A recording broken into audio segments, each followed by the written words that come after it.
지금은 반드시 이겨서 면류관을 써야 하는 상황이라는 제목으로 여러분들에게 하나님 말씀을 증거하도록 하겠습니다. 성경에서는 하나님께서 말씀하시기를 우리 인생이 이 세상 살아가는 것이 마치 경기하는 것과 같다, 이렇게 비유로 말씀하고 있습니다. 근데 이 말을 좀 더 깊이 생각을 해볼 필요가 있는데요, 그러면 우리 살아가는 우리 인생의 삶이 이 세상을 살아가는 데 있어서 경기하는 것과 같다, 이렇게 말씀을 하신다면 저와 여러분들은 경기에 임하는 사람의 자세로 살아야 한다는 것을 말씀해 주고 있는 것입니다.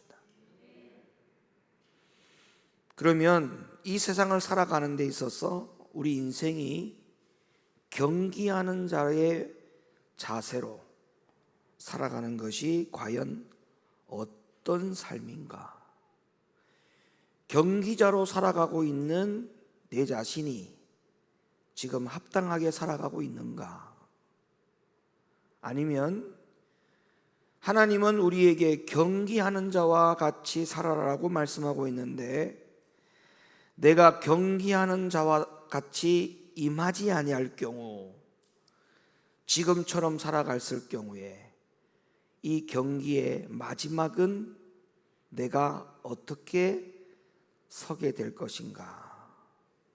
우리는 이러한 여러 가지 각도를 가지고 깊이 고민해 보고 생각해 볼 수 있는 그런 대목이지요. 이 세상을 살아가는 것이 경기하는 것이면 참가하는 데 의미를 두고 살아가는 사람도 있을 것이고, 아니면 내가 이 경기에서 반드시 이겨야 되겠다라는 목표를 가지고 이 세상을 살아가는 사람도 있을 법합니다. 여러분은 어떠세요? 그냥 경기에 참가하는 것만 의미를 두는 겁니까? 아니면 내가 이 경기에서 반드시 이겨야 되겠다라고 하는 생각을 가지고 오늘 이 인생의 경기를 임하고 계시는 것입니까?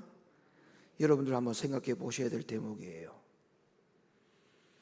이 세상을 살아가면서 그냥 이 경기를 참가하는 데에만 의미를 두는 사람은 오늘 이 말씀에 귀를 기울이지 않아도 됩니다. 어차피 참가하셨거든요. 별다른 준비할 것, 그리고 별다른 지켜야 될 규칙, 참가하는 데에 의미를 둔 사람은 아무 소용이 없어요. 제약이 될 게 없다, 이 말입니다. 그러나 이 경기에, 인생의 경기에 내가 반드시 이겨야 되겠다라고 하는 목적을 두고 이 경기를 참여하는 분들이라면 오늘 이 말씀 잘 들으셔야 됩니다. 고린도전서 9장 24절로부터 25절의 말씀, 운동장에서 다름질하는 자들이 다 달아날지라도 오직 상 얻는 자는 하나인 줄을 너희가 알지 못하느냐? 너희도 상을 얻도록 이와 같이 다름질하라. 이기기를 다투는 자마다 이기기 위해서는, 상을 얻기 위해서는, 그런 말씀이죠, 모든 일에 절제하나니 저희는 썩을 면류관을 얻고자 하되 우리는 썩지 아니할 것을 얻고자 하노라. 참가하는 데 의미를 둔 사람도 있다는 거예요. 이기기를 다투지 않는 사람, 상 얻기를 원하지 않는 사람, 그런 사람은 모두 다 이 인생의 경기에서 참가하는 데만 의미를 둔 사람입니다. 운동장에서 다름질하는 자들이 다 달아날지라도, 다 달아난다고 했어요. 다 달아난다고 했어요. 이 인생의 경기에서 마지막 골인점까지 가는 자들이 없이 중간에 다 달아난다라고 말씀하고 있어요. 그리고 지금 하나님의 눈에 딱 띈 사람이 한 명 보여요. 오직 상 얻는 자, 그 상 얻기 위하여 열심히 다름질하는 자들이 있다는 거예요. 그런데 오직 상을 얻기 위하여 다름질하는 그들을 보니까 모든 일에 절제한다고 말씀하고 있어요. 그리고 이기기를 다툰다라고 말씀하고 있어요. 그리고 이기기를 다투고 절제하고 오직 상 얻기 위하여 다름질만 하는 그 사람들에게는 썩지 아니할 면류관을 준다라고 말씀하고 있어요.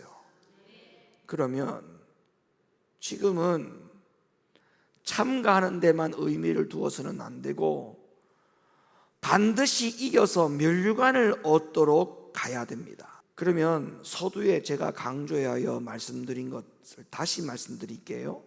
우리 인생은 경기하는 자의 자세로 이 인생을 하나님 앞에 살아가야 한다. 어떤 자로요? 경기하는 자로. 그러면 이 삶의 경기에서 내가 경기하는 자로 내가 어떻게 살아야 되는지를 지금부터 말씀을 드릴게요. 첫째는 모든 무거운 것을 내려놓으라고 말씀하고 있습니다. 경기하는 자에게 있어서 가장 중요한 첫 번째 대목이 뭐냐? 무거운 것을 내려놔야 돼요. 히브리 12장 1절 말씀, 이러므로 우리에게 구름같이 둘러싼 허다한 증인들이 있으니 모든 무거운 것과 얽매이기 쉬운 죄를 벗어버리고 인내로서 우리 앞에 당한 경주를 경주하라. 여러분, 경기장에서 경기를 하는 사람들의 선수들의 옷차림 한번 보신 적 있죠? 옷차림이 무거워 보입니까? 최대한 가벼워 보입니까? 왜 그럴까요? 왜 그래요? 예? 예, 이기기 위해서죠. 이기기 위해서. 가벼운 옷차림, 가벼운 신발, 최대한 경기하는 자가 가벼운 차림으로 그 경기에 임하는 이유는 딱 하나입니다. 좋은 기량을 발휘해서 목적이 뭐죠? 이기기 위한 거예요. 이기기 위한 거. 몸에 걸치는 것 하나 없고 손에 들고 있는 것 하나 없고 주머니에 뭐 하나 넣어 다니는 법이 없습니다. 최대한 몸을 가볍게 하는 겁니다. 그러면 무거운 게 뭐냐? 오늘 성경에서 분명히 말씀하고 있어요. 얽매이기 쉬운 죄. 얽매이기 쉬운 죄. 다시 말하면 반복하여 습관적으로 자주 걸려 넘어지는 죄. 요거를 하나님은 무거운 것이다. 경기하는 자에게 있어서 이것은 무거운 것이다. 이렇게 분명히 말씀해 주고 있어요. 그러니까 이거를 손에 들고 있고 어깨에 메고 있고 가방에 둘러 메고 있고 주머니 넣고 다니는 이런 사람은 이기기를 다투는 자가 아니고 참가하는 데만 만족하는 사람일 뿐인, 그 이상 그 이하도 아닙니다. 무거운 것을 손에 들었던 주머니에 넣었던 가방을 맸던 간에 그 사람은 보나마나 이길 수 없습니다. 하나님은 우리에게 분명히 말씀하세요. 너희가 이겨서 상 받기를 원하느냐? 마지막 경기 인생의 꼬린 지점, 목적, 그것이 천국이라면 무거운 것을 다 내려놓으라고 말씀하고 있어요. 자, 무거운 것이 죄라고 하는 말씀 히브리 12장 1절에도 있지만 더 정확한 표현이 성경에 있어요. 무거운 것이 죄라는 것이 시편 38편 4절, 내 죄악이 내 머리에 넘쳐서 무거운 짐 같으니 감당할 수 없나이다. 분명히 내 죄악이 내 머리에 넘쳐서 이것은 무거운 짐을 지고 가는 것이다 라고 시편 기자가 분명히 말씀해 주고 있어요. 그러면 이 죄악이 내 머리에만 넘칩니까? 또 어디에 있습니까? 마음에 있어요. 또 어디에 있어요? 어디 있어요? 눈에 붙어 있어요. 또 어디 있어요? 귀에 붙어 있어요. 또 어디 있어요? 손에 있어요. 또 어디 있어요? 어디 있어요? 여러분의 발길이 어디로 가요? 발길이 죄로 가죠. 발에 붙어 있어요. 세상에 도대체 이 죄가 왜 이렇게 많이 붙어 있는지 몰라. 분명히 기억하세요. 우리 인생은 경기하는 자입니다. 경기하는 자. 두 번째로요, 경기하는 자가 해야 될 두 번째 자세가 뭐냐? 얽매이기 쉬운 죄를 끊어버려야 됩니다. 자, 얽매인다는 말은 제가 조금 전에도 말씀드렸다시피 자주 걸려서 넘어지는 것을 얽매이는 것이다, 이렇게 말씀을 드리는 거죠.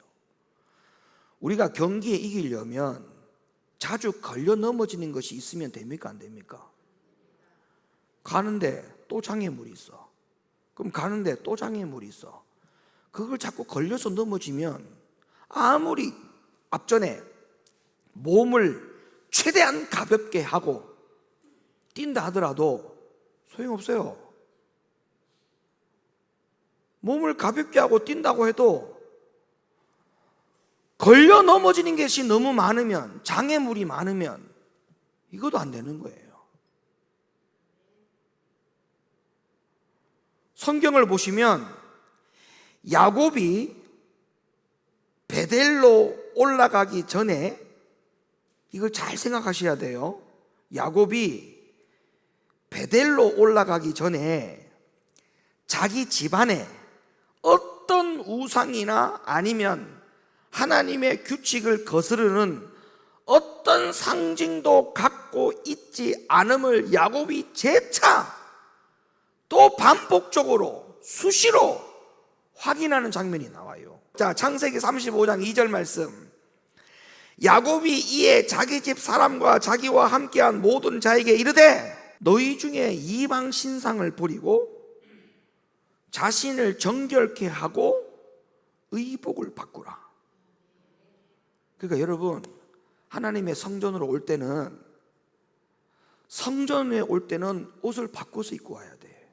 우리가 주님 만나러 올 때 나의 주 왕보다 높으신 그분을 내가 만나러 간다 생각하고 오셔야 돼요. 자, 보세요. 너희 중에 이방 신상을 버리고 자신을 정결케 하고 뭐를 바꾸라? 의복을 바꾸라.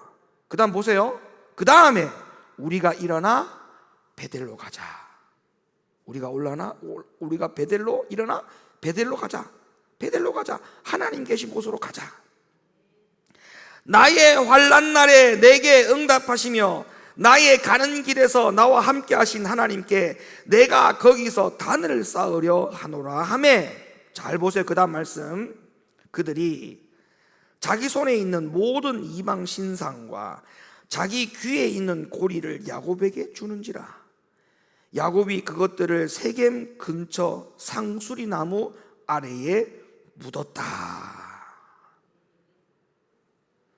이 말은 무슨 말이냐면, 세상에서 살면서 내가 축적해 놓은 모든 영적인 쓰레기들을 전부 다 제거시키는 일을 지금 이 야곱이 베델로 올라가기 전에 이걸 전체 다 점검을 하는 거예요. 전체 다 점검하는 거예요. 혹시 장애물이 있을까? 하나님 만나러 갔을 때 혹시 장애물이 있을까? 전반적으로 전체를 다 제거하는 거예요. 아모스 3장 3절 말씀 한번 열어볼래요? 자, 두 사람이 어합지 못하고야 어찌 동행하겠으며, 이런 말씀이 나와요. 여러분, 우리의 삶에 성령께서 동행해 주시기를 원하시는 분은 아멘. 정말입니까? 근데 여러분, 그 동행이 우리의 신앙 고백으로만 동행이 가능할까요? 절대 우리의 신앙 고백으로 성령께서 우리와 동행해 주지 않습니다. 왜냐하면 우리의 신앙 고백이 가짜일 수도 있어요. 가짜일 수도 있다니까요. 그래서 어떻게 해야만 동행이 가능하다라고 답을 주고 계시느냐 하면 바로 오늘 금방 읽었던 아모스 3장 3절 말씀 다시 열어보세요. 여기에 어떤 단어가 나오느냐 하면 의합지 못하고야 이런 말이 나와요. 무슨 단어가 나와요? 의합이란 단어가 나와요. 의합. 여러분, 이 의합이 뭐예요? 뜻이 같아야 된다는 거야. 뜻이. 그러니까 일방적으로 나의 신앙 고백을 함으로 말미암아 가지고 성령 하나님이 나와 동행해 주는 게 아니고 성령과 내가 뜻이 같아야 돼. 뜻이. 그럼 뜻만 같아야 돼? 마음도 같아야 돼. 그분과 생각이 같아야 돼요. 마음이 같고 생각이 같고 뜻이 같아야 의합이 되는 것이고, 이 의합이 되어야 성령님이 나와 동행해 주신다는 거예요. 그러면 생각이 같아야 되고 마음이 같아야 되고 뜻이 같아야 되고 방향이 같아야 된다는 말인데, 그렇기 때문에 죄를 버리지 않고는 의합이 될 수가 없어요. 의합이 될 수가 없다니까요. 그래서 고린도서 9장 24절 다시 한번 보세요. 운동장에서 다름질하는 자들이 다 달아날지라도 오직 상 얻는 자는 하나인 줄을 너희가 알지 못하느냐? 너희도 얻도록 이와 같이 다름질을 잘하라. 이기기를 다투는 자마다 모든 일에 절제하나니. 모든 일에 절제하나니. 모든 일에 절제한다는 것은 이 구절 앞에서 말하고 있는 무거운 것이에요. 무거운 것. 무거운 것이란 제가 조금 전에 말씀드렸죠. 시편 말씀해 보니까 죄라고 했어요. 죄. 그리고 이 구절에 연이어 나오는 다음 구절을 보면 얽매이기 쉬운 것도 바로 죄와 연결되어 있다는 것 제가 말씀을 드렸죠. 고린도서 9장 26절. 그러므로 내가 다름질하기를 향방 없는 것 같이 아니하고 싸우기를 허공을 치는 것 같이 아니하여 내가 내 몸을 쳐 복종하게 하면 내가 남에게 전판 후에 자기가 도리어 버림이 될까 두려워함이로라. 그리고 히브리 12장 1절 말씀을 보세요. 이 말씀에도 역시 우리가 얽매이기 쉬운 것이 죄라고 관련이 있다라고 하고 분명히 말씀해 주고 있어요. 이러므로 우리에게 구름같이 둘러싼 허다한 증인들이 있으니 모든 무거운 것과, 그 다음에 뭐랬어요? 얽매이기 쉬운 죄. 그러니까 앞에 무거운 것, 근데 무거운 것도 죄죠. 그 다음에 뒤에 뭐랬어요? 얽매인 것. 그러니까 무거운 것과 얽매인 것은 둘 다 뭐를 이야기하느냐? 죄를 말하는 거예요. 죄. 그러니까 성경에 보면 사망에 이르는 죄와 사망에 이르지 않는 죄가 있다고 로마서에 말씀하고 있잖아요. 맞죠? 제가 로마서 강의할 때 다 말씀드렸잖아. 죄라는 것이 사망에 이르는 죄가 있고 사망에 이르지 않는 죄가 있다는 거예요. 그럼 우리는 사망에 이르는 죄에 걸려들면 절대 이건 안 되는 거라고 했죠. 사망에 이르지 않는 죄에 걸려드는 거는 괜찮아. 근데 사망에 이르는 죄에 걸려들면 안 돼. 근데 이 사망에 이르는 죄에 걸려들이는 죄는 제가 딱 두 가지를 했죠. 뭐래서 첫째, 성령회방죄. 성령회방죄는 회개해도 용서를 못 받는다 했어요. 성경에 보니까. 두 번째가 뭐라 했어요? 바로 반복되어지고 습관적인 죄가 바로 사망에 이르는 죄라 했어요. 우리는 신앙생활 하면서 죄와 싸우자라고 할 때 이 죄에 대한 포커스를 여기에다가 두면 돼. 여기에다가 말씀을 어느 정도 알고 기도하는 자면 성령회방죄는 걸려들 가능성이 없어요. 근데 어디에 많이 걸려드느냐? 이 반복되어지고 습관적인 이 죄, 지금 이 말씀에서 말씀하고 있는 얽매이기 쉬운 죄, 여기에 전부 다 걸려지는 거예요. 걸려 넘어지는 거야. 왜? 이 반복 습관적인 죄가 어디 앞에까지 가느냐? 죽을 때까지 가. 근데 어떻게 그 사람이 천국 갑니까? 못 갑니다. 그러니까 회개는 했는데, 회개했으나 그 죄가 여전히 유효하다. 그게 바로 뭐예요? 사망에 이르는 죄에 걸려든 거예요. 지금 얽매이기 쉬운 죄에 걸려든 거예요. 그러니까 이거를 하루라도 빨리 이 습관적인 죄를 끊어버리지 않으면 경계하는 자로서 얽매이기 쉬운 죄를 벗어버리는 일을 결코 하지 못하는 자가 된다. 하지 못하는 자가 된다. 그 자는 경기에 이기기를 다투는 게 아니고 참여하는 거예요. 참여.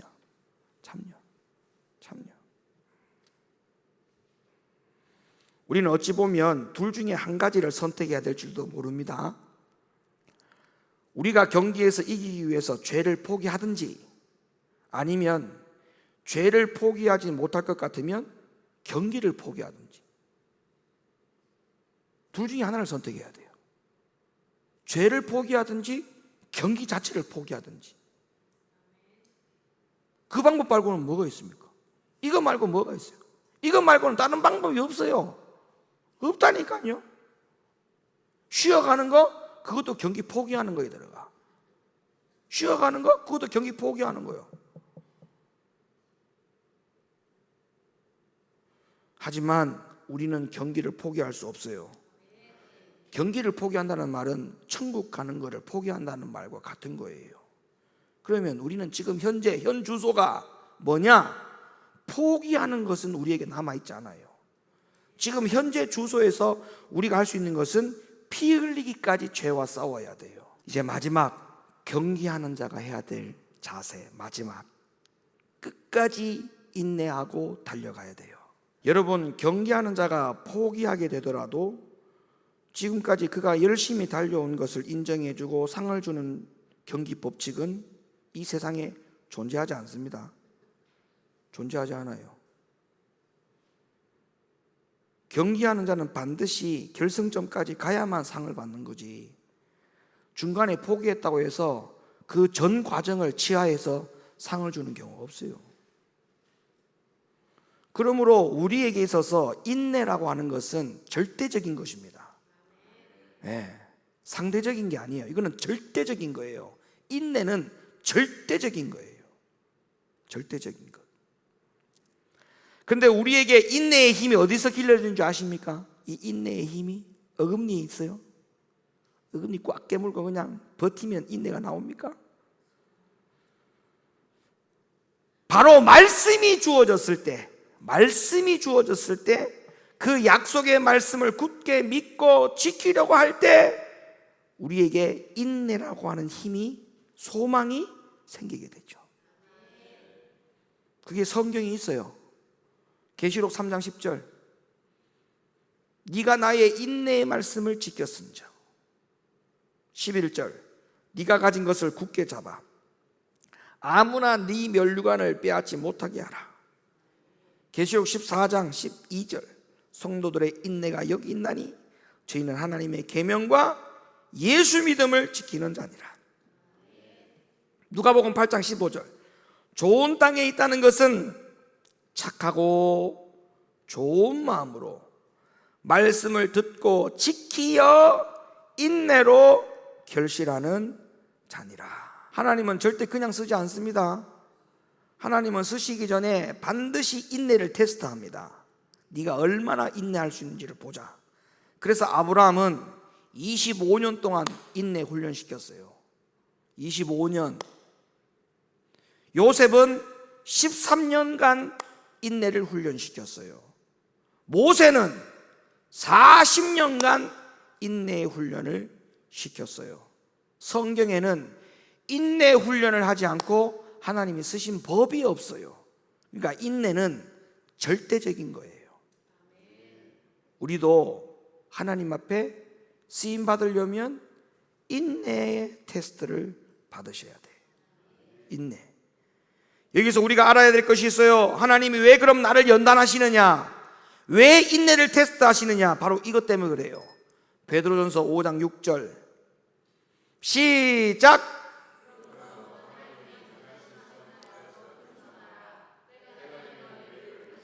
바로 이 약속 때문에 그래요.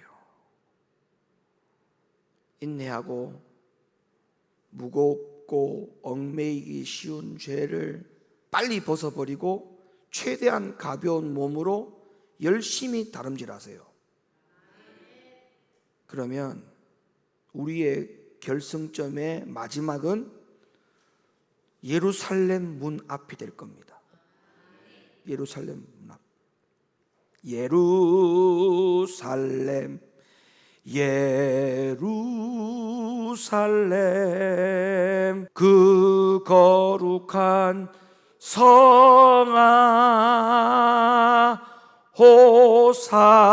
호산나, 호산나, 호산나 부르자. 예루살렘 성 앞에 딱 가서 여러분들이 부를 말 호산나 반드시 이겨서 멸류관을 써야 하는 상황에 이르기를 예수님의 이름으로 간절히 축원합니다.